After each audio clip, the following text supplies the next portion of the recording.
কথা কম গাছ বেশি। মুখে কথা একটু কম বলো তো, যারা কথা বেশি বলে তারা কিছু করতে পারে না। ঠিক আছে, খোদা হাফেজ। ২৪-এর গণ অভ্যুত্থানে পতনের পর থেকেই ভারতে আশ্রয় নিয়েছেন সাবেক স্বৈরাচারী শাসক শেখ হাসিনা। এরপর থেকে ভারতই হয়ে উঠেছে তার নিরাপদ আবাসস্থল। বাংলাদেশ থেকে বারবার হাসিনাকে ফেরত চাওয়া হলে তাতে কোনো ধরনের সায় দেয়নি ভারত, বরং বাংলাদেশের আহ্বানে নীরব থেকে হাসিনার প্রতি পূর্ণ সমর্থন জুগিয়েছে তারা। আর এই সুযোগে ভারতে খুঁটি গেড়ে বসেছেন হাসিনা। এবার ভারতের মাটিতে হাসিনার খুঁটি আরও শক্ত হচ্ছে, কারণ হাসিনাকে আশ্রয় দেওয়ার বিষয়ে নরেন্দ্র মোদী সরকারের সিদ্ধান্তের উপর আবারও সিলমোহর দিয়েছে ভারতের পররাষ্ট্র মন্ত্রণালয়। এর আগে বাংলাদেশ থেকে পালিয়ে যাওয়া হাসিনাকে আশ্রয় দেওয়ার সিদ্ধান্তে প্রথমে সায় দিয়েছিল ভারতের সংসদ। এরপর হাসিনাকে আশ্রয় দেওয়ার বিষয়ে সরকারের সঙ্গে একমত হয় ভারতের পররাষ্ট্র মন্ত্রণালয়ের সংসদীয় কমিটি।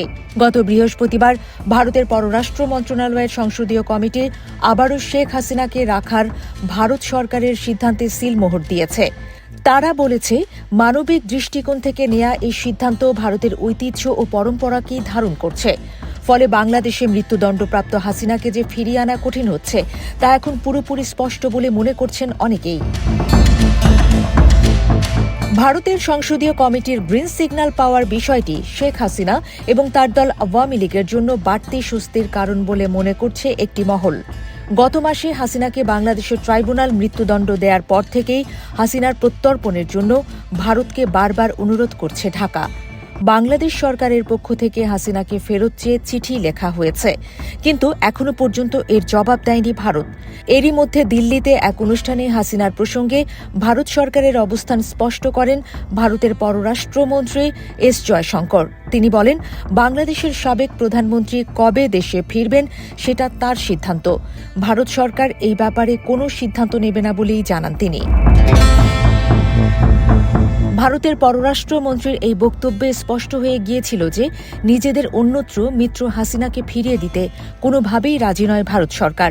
বিশেষ করে মৃত্যুদণ্ড এবং যাবজ্জীবনের মতো কঠোর সাজা পাওয়ার পর হাসিনাকে আশ্রয় দেওয়ার ব্যাপারে ভারতের অবস্থান আরও দৃঢ় হয়েছে। তবে ভারতীয় পররাষ্ট্র মন্ত্রণালয়ের সংসদীয় কমিটির সিদ্ধান্তের গুরুত্ব ও তাৎপর্য অনেক বেশি, কারণ তাদের গ্রিন সিগন্যালের ফলে হাসিনাকে ভারতে আশ্রয় দেওয়ার সিদ্ধান্ত এখন শুধু আর মোদী সরকারের একার বিষয় রইল না। এর মাধ্যমে ভারত সরকারের সব পক্ষই হাসিনাকে আশ্রয় দেওয়ার সিদ্ধান্তে সিলমোহর দিল।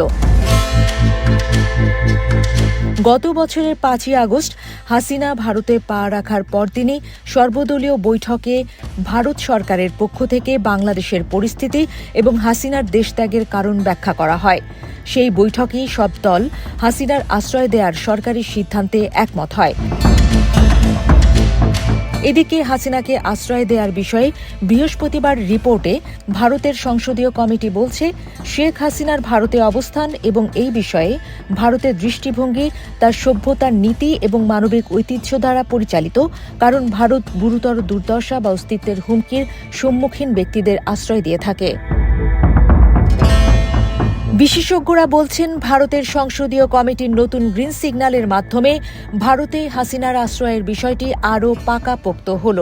মৃত্যুদণ্ডপ্রাপ্ত হাসিনাকে বাংলাদেশে ফিরিয়ে আনা প্রায় অসম্ভব হয়ে পড়বে বলেও মনে করছেন তারা।